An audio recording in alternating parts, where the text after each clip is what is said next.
السلام علیکم، کیسے ہیں آپ سب؟ خیریت سے ہیں؟ جیسا کہ آپ کو معلوم ہے، قائز ڈریم لینڈ نرسری قائز پبلک اسکول اسلام آباد فاصلاتی نظام تعلیم کے تحت اپنی تعلیم کا آغاز کر چکے ہیں۔ تو آئیے ہم آج اپنے ہولی قرآن کی دوسری کلاس کا آغاز سپاروں کے ناموں کی دہرائی اور ناظرہ قرآن کی ابتدا سے کرتے ہیں۔ تو سب سے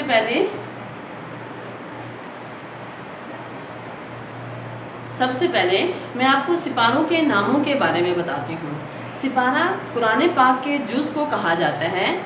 قرآن پاک میں کل 30 جز ہیں، یعنی 30 سپارے ہیں۔ تو آئیے سپاروں کے ناموں کی دہرائی کرتے ہیں۔ آپ میرے ساتھ ساتھ پڑھتے جائیں۔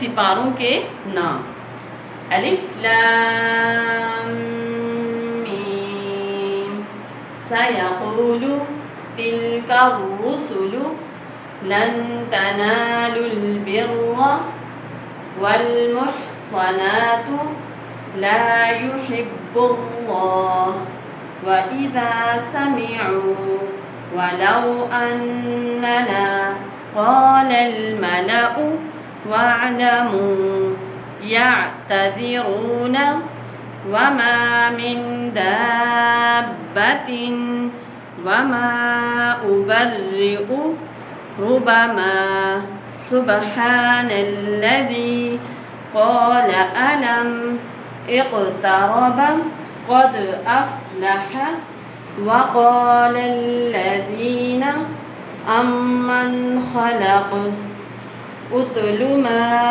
أوحي ومن يقنت وما لي فمن أظلم إليه يرد حميد قال فما خطبكم قد سمع الله تبارك الذي سپاروں کے ناموں کی دہرائی مکمل کر لی ہے۔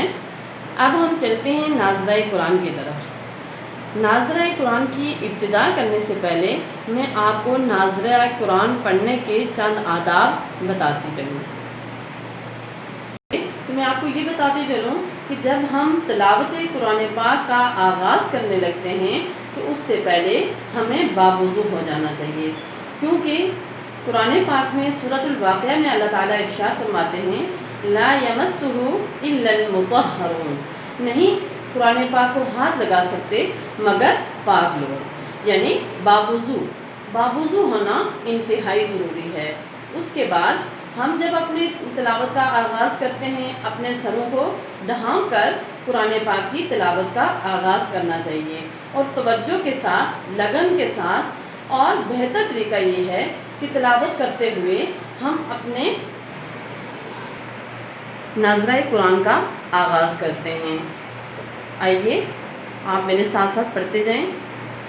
اعوذ باللہ من الشیطان الرجیم، بسم اللہ الرحمن الرحیم، تلک الرسل فضلنا بعضهم على بعض۔ على بعض کے بعد چھوٹا سا میم نظر آ رہا ہے، اس میم کے اوپر وقف کرنا لازم ہوتا ہے۔ میں کلاس میں تو بچوں کو اس طرح سے مثال دیتی ہوں، اس طرح سے اگزامپل دیتی ہوں کہ جیسا کہ ٹریفک چل رہی ہوتی ہے، چلتے چلتے آپ کو سامنے سرخ بتی نظر آتی ہے، تو سرخ بتی کا کیا مطلب ہے کہ وہاں پہ رکنا لازم ہے۔ اگر ہم اس کو کراس کریں گے تو ہمارے لیے خطرہ بنتا ہے۔ اسی طرح قرآن پاک میں وقف لازم، اوپر ساتھ ہی آپ کو حاشیے میں نظر آئے گا، یعنی مادن لائن میں نظر آئے گا وقف لازم، یہ عربی میں آپ کو لکھا ہوا نظر آئے گا، یعنی اس پر وقف کرنا، رک جانا لازم ہے۔ تو ہم اس کو پڑھیں گے بعضهم علی بعض، اب آخری حرف پر ضاد کے نیچے 2 زیر آ رہی ہیں، ہم 2 زیر کو نہیں پڑھیں گے، اس حرف کو ساکن پڑھیں گے، بعض۔ ہم یہاں پہ اپنے سانس کو توڑ لیں گے۔ اب آگے چلتے ہیں، منہم من کلم اللہ ورفع بعضهم درجات۔ درجات میں بھی آگے چھوٹا سا طا نظر آ رہا ہے، اس طا کے اوپر وقف کرنا ضروری ہے، یعنی ہم ٹھہر جائیں گے یہاں پہ بھی تا کے نیچے 2 زیر آ رہی ہیں، ان 2 زیر کو ہم نہیں پڑھیں گے، تا کو ہم ساکن پڑھیں گے، درجات۔ وَآتَيْنَا عِيسَى ابْنَ مَرْيَمَ الْبَيِّنَاتِ وَأَيَّدْنَاهُ بِرُوحِ الْقُدُسِ۔ بروح القدس، اس کے بعد بھی چھوٹا سا طا نظر آ رہا ہے، اس طا کے اوپر ہم وقف کریں گے، سین کو ہم ساکن پڑھیں گے، بروح القدس۔ وَلَوْ شَاءَ اللَّهُ، وَلَوْ شاء میں الف پہ مد آ رہا ہے، اور اس الف کو ہم 4 الف کے برابر لمبا کر کے پڑھیں گے۔ مد کا مطلب ہوتا ہے لمبا کرنا، کھینچ کے پڑھنا۔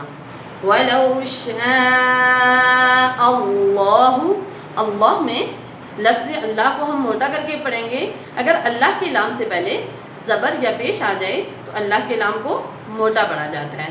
وَلَوْ شَاءَ اللَّهُ مَا اقْتَتَلَ الَّذِينَ مِن بَعْدِهِمْ، من بعد میں چھوٹا سا میم نظر آ رہا ہے، اس نون کو ہم نہیں پڑھیں گے، میم پڑھیں گے، میم زیر میم، من بعدہم، من بعد، یا پھر چھوٹا سا میم نظر آ رہا ہے، ہم نون کو چھوڑ کے میم کے ساتھ ملائیں گے، من بعد ما جاءتہم البینات، یہاں پہ جیم کے بعد الف کے اوپر پھر مد آ رہی ہے، اس مد کو ہم 4 الف کے برابر لمبا کر کے پڑھیں گے، ما جاءتہم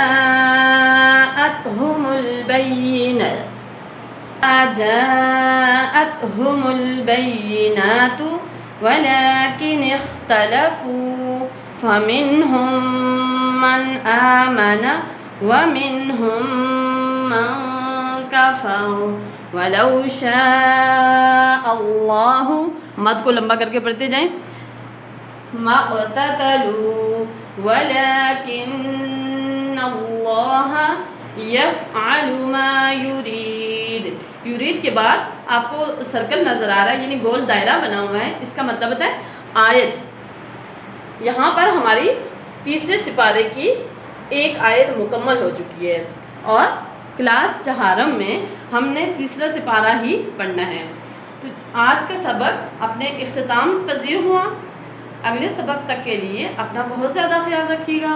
اللہ حافظ۔